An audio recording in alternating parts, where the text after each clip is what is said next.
ప్రియమైన సహోదరి సహోదరులకు ప్రభు పేరిట వందనాలు. అందరికీ ప్రైజ్ లార్డ్. ఈరోజు నేను ప్రత్యేకంగా ఎవరైతే ఉద్యోగంలో సమస్యలతో బాధపడుతున్నారో వాళ్ళ గురించి నేను భారంతో ప్రార్థన చేస్తున్నాను. దయచేసి ఏకీభవించండి.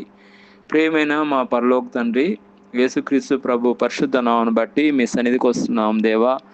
ఈ రాత్రి సమయంలో ఎక్కడైతే ఇద్దరు ముగ్గురు మీ నామంలో కూడి ప్రార్థన చేస్తారో అక్కడ మీరు ఉంటానో దేవా, మీకు స్తోత్రం నాయనా. ప్రత్యేకంగా ఈ సమయంలో నేను ఎవరైతే ఉద్యోగంలో సమస్యలతో బాధపడుతున్నారో వాళ్ళ గురించి నేను భారంతో ప్రార్థన చేస్తున్నాం.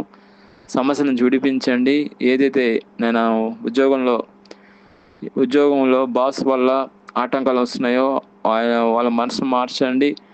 ఉద్యోగంలో ఎలాంటి సమస్యలు లేకుండా, ఎలాంటి ప్రాబ్లం లేకుండా మీ కృప నిండుగా మెండుగా సమృద్ధిగా అనుగ్రహించండి.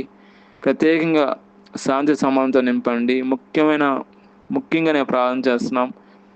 నేను ఎలాంటి ప్రాబ్లమ్స్ లేకుండా మీ కనికరం చొప్పున, మీ కృప చొప్పున, మీ కటాక్షం చొప్పున నేను నార్మల్గా వాళ్ళు సాఫీగా జరిగే విధంగా ఉద్యోగం మీ కృప చూపించమని, ఆశలతో నింపమని, దీవులతో నింపమని, ప్రత్యేక కృపతో నింపమని, ప్రత్యేకంగా మీ కనికరం చూపించమని ప్రభువైన యేసుక్రీస్తు నామములో ప్రార్థన చేస్తున్నాం తండ్రి.